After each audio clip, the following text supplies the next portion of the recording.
Praise the lord.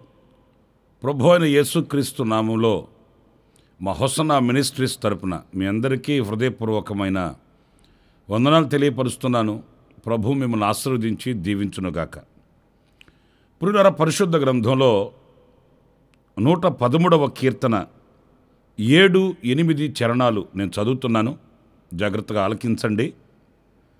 ప్రధానులతో, తన ప్రజల ప్రధానులతో వారిని కూర్చుండబెట్టుటకై ఆయన నేల నుండి దరిద్రులను లేవనెత్తువాడు. చూడండి, ఈ వాక్య భాగంలో మనం ఆరాధించే మన ప్రభు ఎవరు అనంటే ఆయన లేవనెత్తువాడు అనే మాట చాలా శ్రేష్టమైనదండి.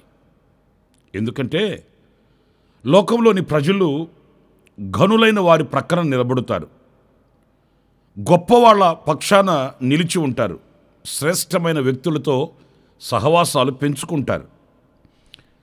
అంతేకాని ఒక పేద స్థితిలో నిలిచి దేనికి ఎన్నిక లేని ఒక వ్యక్తిని ఎవరు కూడా పట్టించుకోరండి. మనం బజార్లో వెళుతున్నప్పుడు చాలామంది సహాయం కొరకు మనల్ని వేడుకుంటుంటారు. ఎవరో నిలిచి ప్రేమించి గుప్పిలి విప్పేవాళ్ళు కొంతమంది కనిపిస్తారు. అసలు వాళ్ళ వైపు చూడకుండా పట్టించుకోకుండా వెళ్ళేవాళ్ళు ఎంతోమంది కనిపిస్తారండి. అదే ఒక ఘనమైన వ్యక్తి అక్కడ నిలిచి, ఒక గొప్ప వ్యక్తి అక్కడ నిలిచి ఏదైనా అతనికి కావలసిన అడ్రస్ కానివ్వండి, కొన్ని వివరాలు ఎవరైనా అడిగారు అనుకోండి, వెళుతున్న వారు మరీ ఆగి వాళ్ళకి చక్కటి ఆలోచన చెప్పి వెళుతారు. ఇదిగో ఇది మనం లోకంలో చూస్తున్న పరిస్థితులు. కానీ ఒక వ్యక్తిని ఏ స్థితి నుంచి అనంటే నేల నుండి, ఈ వాక్యంలో చాలా శ్రేష్టమైన మాట, నేల నుండి ఒక వ్యక్తిని ఆయన లేవనెత్తువాడట. ఎందుకు లేవనెత్తుతాడు అనంటే ప్రధానులతో కూడా కూర్చుండబెట్టుటకు అనే మాట ఆశ్చర్యాన్ని కలిగిస్తుందండి. ప్రియమైన దేవుని బిడ్డలారా, అంత ఉన్నతమైన ఆలోచన కలిగిన, ఉన్నతమైన తలంపులు కలిగిన ప్రభువు, మనం ఆరాధించే మన ప్రభు అయిన యేసుక్రీస్తు. మరి ఆయన మనలను ప్రధానులతో కూడా కూర్చుండబెట్టుటకు ఏం చూస్తున్నాడు మనలో? మన చదువులు చూస్తాడా? మన ఆధిక్యతలు చూస్తాడా? మన కులాన్ని చూస్తాడా? లేక మన గోత్రాన్ని చూస్తాడా? లేక మనకు ఎంత సామర్థ్యత ఉన్నది అని చూస్తాడా అనంటే, ఇక్కడ చూచేందుకు ఆ వ్యక్తిలో ఏమీ లేకపోయినప్పటికీ కూడా చాలాసార్లు మనం అనుకుంటుంటామండి, నేను ఈ స్థానానికి సరిపోతానా, నేను ప్రార్థిస్తున్నాను, అంత ఉన్నతమైన ఆ స్థానానికి నేను ఎక్కి వెళ్ళగలుగుతానా అనే సందేహాన్ని, అవిశ్వాసాన్ని మనం ప్రత్యక్షపరుస్తుంటాము. కానీ నా ప్రియ సహోదరులారా, దేవునికి అసాధ్యమైంది ఏముందండి? దావీదును మనం చూస్తాము. దావీదు ఎంత గొప్పవాడని, ఎంత చదవరని, ఎంత నేర్పరి అని దేవుడు ఆయనని రాజు చేశాడు. గొర్రెలు కాచుకుంటున్నవాడు కాదా? కుటుంబంలో తృణీకరింపబడిన వాడిగా పరిగణింపబడిన వాడు కాడా? ఏ ఆధిక్యతలు, ఏ ఆధిపత్యాలు లేని అభాగ్యునిగా నిలిచిన వ్యక్తి కాదా దావీదు? మరి దావీదుని ఎంత ఉన్నత స్థితికి తీసుకుని వెళ్ళాడు. నేల నుండి అధికారులతో కూర్చుండబెట్టుకునే ఆ ఉన్నత స్థానానికి దేవుడు ఆయనను లేవనెత్తిన ఘనచరిత్ర మన కనుల ఎదుట కనబడుతుందండి. మరి ఈ రోజున నా ప్రియ సహోదరులారా, మనం కృంగిపోవలసిన అవసరం లేదు, అధైర్యపడిపోవలసిన అవసరం లేదు, మనం అవిశ్వాసంతో అడుగులు వేయవలసిన అవసరమేమీ కూడా లేదు. ఎందుకంటే ఆ సర్వశక్తి కలిగిన దేవుడు ఎవరు అంటే నేల నుండి ఒక వ్యక్తిని లేవనెత్తువాడు. మనుషులు కొంతమంది మనల్ని అధైర్యపరుస్తారు, నీవు సరిపోవు, నీ వల్ల కాదు, నీ చేత కాదు, నీవు వెళ్ళలేవు, నీవు ఉండలేవు, నువ్వు సాధించలేవు. ఇలాంటి మాటలు మన హృదయంలో మనకు ఎంత వేదనను కలిగిస్తాయి. కానీ దేవుడు ఎప్పుడు కూడా శక్తి కలిగిన కార్యాల ఎదుట మనల్ని కృంగదీసేవాడు కాదు, అధైర్యపరిచేవాడు కాదండి. దావీదు చరిత్రలోనే మనం చదువుతాము. ఫిలిష్తీయుల సర్దార్ అయినటువంటి గొలియాతు ఇశ్రాయేలీయుల మీద సవాలు విసురుతున్నప్పుడు చిన్నవాడు, పిల్లవాడు దావీదు, నేను వెళతాను, ప్రభు పేరట ఒక విజయాన్ని తీసుకుని వస్తాను అని ముందుకు వెళ్ళినప్పుడు మనుషులు నిరాకరించారేమో కానీ దేవుడు అంగీకరించాడండి. ఈ చిన్నవాని వలన ఇశ్రాయేలీయుల సర్వసమాజానికి ఒక గొప్ప జయం కలిగింది. మరి ఆ చిన్నవాడైన దావీదు మూలాన ఇశ్రాయేలీయుల సర్వసమాజానికి అంత ఘన విజయం కలిగితే నిన్నెందుకు దేవుడు వాడుకోడు? నిన్నెందుకు ప్రభు బలపరచడు? ప్రభు నిన్నెందుకు లేవనెత్తడు? నిశ్చయముగా ఆయన లేవనెత్తువాడు. అధికారులతో కూడా నేను కూర్చుండబెట్టుటకు నమ్మదగిన సహాయకుడు. ఆయన పేరే నజరేయుడైన యేసు. నా ప్రియ సహోదరులారా, ఒకవేళ మనుషులు నిన్ను కృంగదీసి ఉండవచ్చేమో, మనుషులు అధైర్యపరిచి ఉండవచ్చేమో, కానీ దేవుడు ఈనాడు నీతో చెప్తున్నాడు, ఆయన నిన్ను లేవనెత్తువాడు నేల నుండి. ఇంకా అంతకంటే తక్కువ స్థితి ఏమీ లేదు, అంతకంటే తృణీకరింపబడిన స్థానం మరొకటేమీ కూడా లేదు. అక్కడ నుండి ఆయన లేవనెత్తుతాడు. మన ఊహకు మించిన గొప్ప ఘనకార్యాలు ఆయన చేయుటకు శక్తి గలవాడు. ఇంకొక మాట కూడా నేను మీకు జ్ఞాపకం చేస్తాను. అదేంటంటే 145వ కీర్తన 14వ చరణంలో మనం చదివినప్పుడు, యెహోవా పడిపోవు వారందరినీ ఉద్ధరించువాడు, కృంగిపోయిన వారినందరినీ లేవనెత్తువాడు. సహోదరులారా, వింటున్నారా ఈ మాటని? కృంగిపోయిన వారిని నేల నుండి లేవనెత్తడం మాత్రమే కాదు సుమా, కృంగిపోయి పరిస్థితుల వలన, మనుషుల వలన, అనేక చిక్కు సమస్యల వలన కృంగిపోయిన వారిని, వీడితో నాకేంటి పని అని కాకుండా, ఈ కృంగిన వాని వలన నాకేంటి ప్రయోజనము అని కాదు, కానీ ఎంత దయగలిగిన, వాత్సల్యత కలిగిన దేవుడు చూడండి మన దేవుడు. అలసి సొలసి సొక్కి సొమ్మసిల్లిపోయిన వాని ప్రాణానికి ఊరట కలిగించి ఆ కృంగిన స్థితిలో నుండి ఆయన లేవనెత్తుతాడట. ఈ రోజున అనేక విధములైనటువంటి పరిస్థితులు మనిషిని కృంగతీస్తున్నాయండి. ఆరోగ్య సమస్య కానివ్వండి, ఆర్థిక సమస్యలు కానివ్వండి, కుటుంబపు వ్యవస్థ కానివ్వండి, జరుగుతున్న ఈ పరిణామాలలో ఎదురవుతున్న ఆటుపోటులు కానివ్వండి, అవాంతరాలు కానివ్వండి, అభ్యంతరాలు కానివ్వండి, ఇవన్నీ మనసు మీద దాడి చేస్తున్నాయి. ఏదో తిని తిరుగుతున్నానని పేరుకే కానీ ఈ రోజున హృదయంలో నెమ్మది లేని పరిస్థితులలో అనేక మంది ఈ రోజున కృంగిపోయి ఉన్నారండి. కదిపితే కన్నీళ్లు ధారలుగా కారడానికి సిద్ధంగా ఉన్నాయండి. దుఃఖాన్ని దిగమింగుకొని మోగ వేదన చేత నలిగిపోతున్న ప్రజలు ఎంతోమంది ఉన్నారండి. అయితే నా ప్రియ సహోదరులారా, ఆయనను ఆశ్రయిస్తే, ఆయనను నమ్ముకుంటే, ఆయనను విశ్వసించగలిగితే సర్వశక్తి కలిగిన దేవుడు ఏం చేస్తాడు అనంటే, ఆ కృంగిన స్థితిలో నుండి ఆయన లేవనెత్తుతాడట. దేవుని వాక్యంలో చాలాసార్లు మనం భయపడకుడి అనే మాటలు మనం చదువుతామండి. అనేక పర్యాయాలు పరిశుద్ధ గ్రంథంలో ఆ మాటని మనం చదువుతున్నప్పుడు ఏదో ఒక తెలియని ధైర్యం మనకు కలుగుతుంది. ఎందుకంటే ఆ మాట చెప్పింది సర్వశక్తి కలిగిన దేవుడు. ఆ స్థితిలో నుండి మనల్ని లేవనెత్తగలిగిన వాడండి. ఆ కృంగిన స్థితిని తొలగించి, కాళ్ళను సడలింపచేసి, నూతన ధైర్యాన్ని పుట్టించి, నూతన గమ్యాన్ని చూపించి, మన వెన్ను తట్టి నడిపించుటకు శక్తి గలవాడు ఒకే ఒక్కడు. ఆయన పేరే నజరేయుడైన యేసు. ఒకవేళ మీరు ఈ మాటలు వింటూ ఏ పరిస్థితుల వలన మీరు కృంగిపోయి ఉన్నారో నాకు తెలియదు. చేతికి రాని పిల్లల వలన కృంగిపోయి ఉన్నారా? చేతికి రాని సంపాద్యము వలన, సంపద వలన అలసిపోయి ఉన్నారా?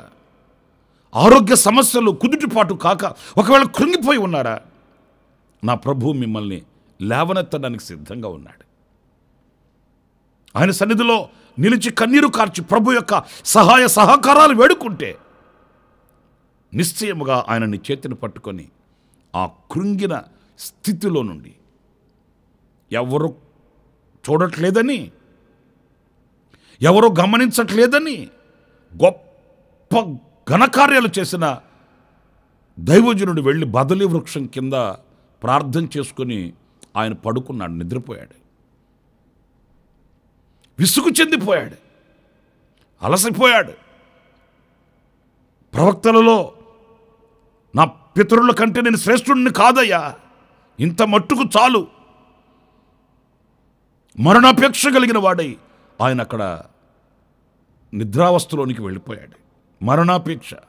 ఎంత విసిగిపోతే ఆ మరణాపేక్షలోనికి వెళ్తాడండి. ఇక నేను బ్రతకను, నేను చచ్చిపోవడమే బెటర్, నేను చావడమే ఉత్తమం, ఇక నాకు జీవితం అవసరం లేదు అన్నట్లుగా అలసిపోయాడు. పిల్లల ఆ అలసిపోయిన వ్యక్తిని ప్రభు దాటుకొని వెళ్ళాడండి.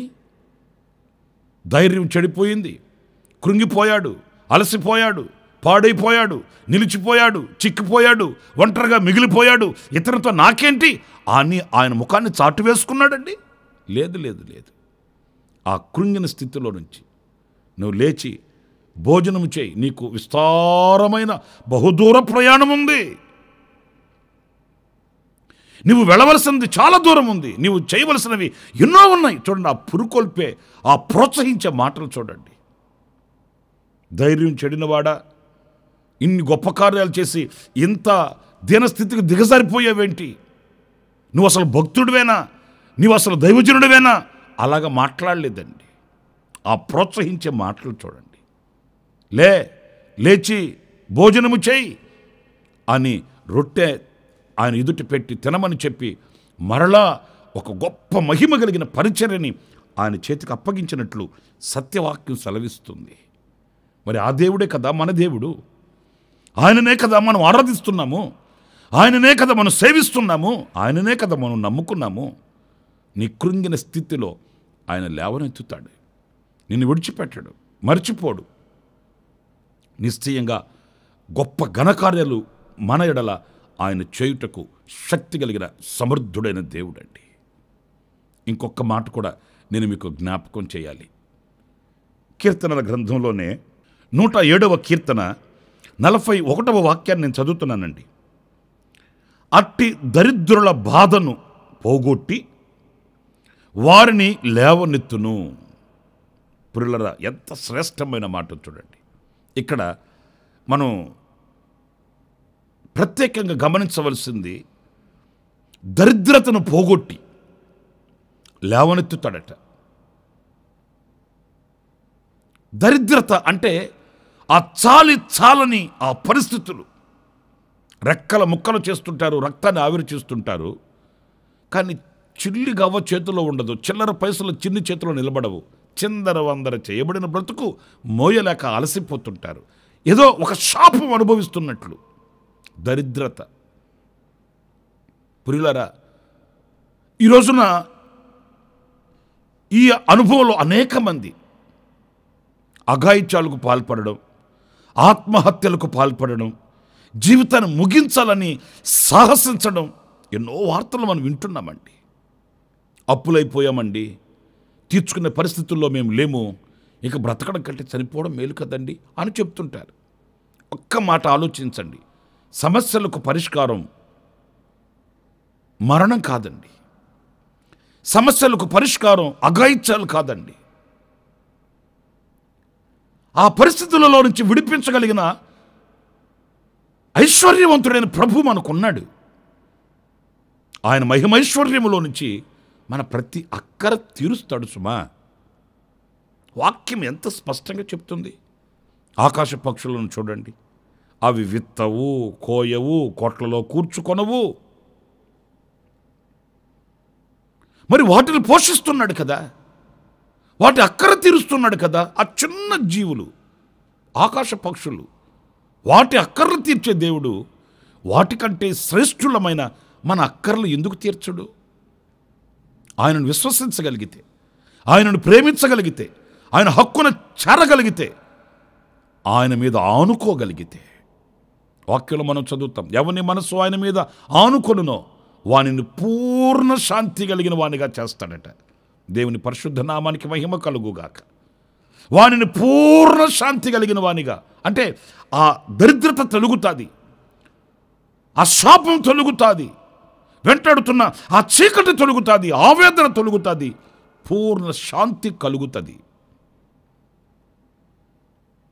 ఆ దరిద్రత శాశ్వత కాలం నిలిచేది కాదు. మన దరిద్రతను ఆయన సిలువలో భరించాడండి. మన కొరకే ఆయన రిక్తుడుగా దిగి వచ్చాడు. మన కొరకే ఆయన నలగొట్టబడ్డాడు. మనల్ని ఐశ్వర్యవంతులుగా చేయాలని, మనల్ని ధనవంతులుగా చేయుటకే ఆయన దరిద్రుడాయను అనే వాక్యం మనం చదువుతాము. ప్రియమైన సహోదరులారా, దరిద్రుల బాధను పోగొట్టి, ఆ దరిద్రత అనే ఆ శాపంలో నుంచి విడిపించి, మన హోసన్న ప్రార్థనా మందిరానికి వచ్చే విశ్వాసులు చాలామంది ఉన్నారండి. ప్రభువుని ఎరుగక మునుపు, దేవుని ఆలయానికి వాళ్ళు పరిచయం కాక మునుపు వాళ్ళు చెప్పే సాక్ష్యం, అతుకుల బొంతగా ఉండేది జీవితం. కానీ ఈనాడు ఒక 10 మందికి పెట్టుకునే స్థితిలో, 10 మంది ఆకలి తీర్చే పరిస్థితుల్లో దేవుడు వారిని, వారి కుటుంబాలని ఆశీర్వదించిన ఘన సాక్ష్యాలు ఎన్నో ఉన్నాయండి. నా ప్రియ సహోదరులారా, నీ చేతుల కష్టార్జితం నీ చేతికి రావట్లేదా? నీ కష్టానికి తగిన ప్రతిఫలం నువ్వు అనుభవించలేకపోతున్నావా? కుటుంబాన్ని, వ్యక్తిగత అనుభవాలలో ఆ దరిద్రత అనే ఒక నీడ నిన్ను వెంబడిస్తూ ఉందా? ఈ సమయంలో ప్రభు పాదాలు పట్టుకొని, ప్రభువా నా దరిద్రత తొలగించమని కోరుకుంటే, నీ ఐశ్వర్యములో నా ప్రతి అవసరం తీర్చమని ప్రభు పాదాలు పట్టుకొని అర్జిస్తే, నిశ్చయంగా కనికరించడానికి నా దేవుడు సిద్ధంగా ఉన్నాడు. 3 విషయాలను మీతో చెప్తూ వచ్చాను. ఆయన లేవనెత్తువాడు. ఎక్కడి నుంచి లేవనెత్తుతాడు? నేల నుండి ఒకరిని లేవనెత్తి అధికారులతో కూడా, ప్రధానులతో కూడా వారిని కూర్చుండబెడతాడు. కృంగిన స్థితిలో నుండి నిన్ను లేవనెత్తుతాడు. 3వది, దరిద్రతను పోగొట్టి నిన్ను లేవనెత్తుతాడు. ఐశ్వర్యంతో నిన్ను నింపుతాడు. సాక్షిగా సమసమాజంలో నిన్ను నిలబెట్టుటకు నమ్మదగిన దేవుడు ఆయనే మన ప్రభు అయిన యేసుక్రీస్తు. మరి ఆయన సన్నిధిలో ప్రార్థన చేద్దాం. మీ సమస్య ఏదున్నప్పటికీ కూడా ఆయనతో విన్నపించుకోండి, ఆయన సన్నిధిలో మొరపెట్టుకోండి. నిశ్చయంగా నా దేవుడు ఈ దినాన మీ బ్రతుకులలో ఒక అద్భుతం చేయుగాక. కృపా సత్య సంపూర్ణుడా, జీవాధిపతి అయిన ప్రభువా, మీకు వందనాలు చెల్లిస్తున్నాను. మీరు మమ్మల్ని లేవనెత్తు దేవుడవు, ప్రధానులతో, అధికారులతో కూర్చుండబెట్టు దేవుడవు. కృంగిన వారిని లేవనెత్తి, దరిద్రతను వెళ్ళగొట్టి, ఆ దరిద్రతను పోగొట్టి, ఆ స్థితిలో నుంచి లేవనెత్తి మమ్మల్ని ఐశ్వర్యవంతులుగాను, సంపద కలిగిన వానిగాను, సమృద్ధి కలిగిన వానిగాను, సంతోష సమాధానములతో సాగి వెళుతున్న వారిగాను మమ్మల్ని చేయనుద్దేశించిన వాడిగా ఈ దినాన మరొక్కసారి మీరు మాకు దర్శనమిచ్చారు. అందుకు మీకు వందనాలు చెల్లిస్తున్నాను. ఈ మాటలు వింటూ ఎవరైతే హృదయం తెరచి ప్రార్థించుచున్నారో వారినందరినీ కూడా మీరు ఆశీర్వదించమని వేడుకొనుచున్నాను, లేవనెత్తమని వేడుకొనుచున్నాను. ప్రభువా, వారి బ్రతుకులలో ఒక అరుణోదయపు వెలుగును మీరు ప్రకాశింపచేసి దీవించమని ఈ శుభ సమయాన్ని మీరు మాకు అనుగ్రహించినందుకు స్తుతి చెల్లిస్తూ, శిరస్సు ఉంచి నమస్కరిస్తూ యేసు ప్రశస్త నామములో ప్రార్థన చేసి వేడుకొనుచున్నాను తండ్రి.